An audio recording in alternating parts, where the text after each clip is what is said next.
People are fed up with the fag, both on the federal level and on the local level.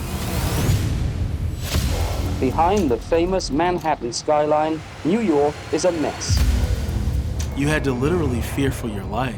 It was terrible. The city wasn't safe. There was a lot of crime. There was a lot of graffiti.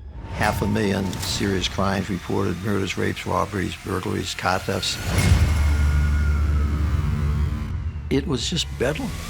In the 70s, the consensus view was that schools didn't make a difference. 1.2 million people on welfare. It was a great sense that the city cannot work. It can't be governed. It can't function. It's going up in flames from crime. Kids aren't learning. The schools are crumbling. And I'm saying to myself, like, wow, how did we get here?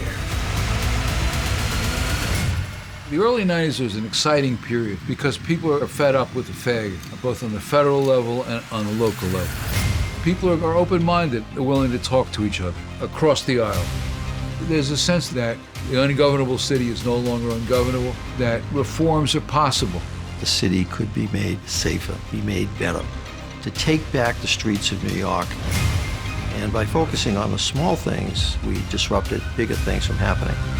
And so it changed people's perception of what welfare could be: a job opportunity, not a way of life. After being stuck around 50% for 20 years, it's now about 77% kids graduate on time.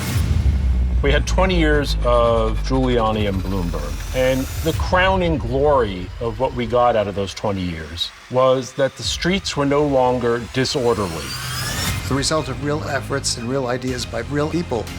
And it didn't just happen. And if you don't really understand that legacy, you're doomed to watch it fall apart before your very eyes. There was no palpable fear of living in any neighborhood. You could take the subway at any time of night.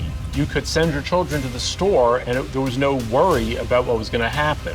By the 1990s, New York was not just a preferred destination, but it was the capital of the world again.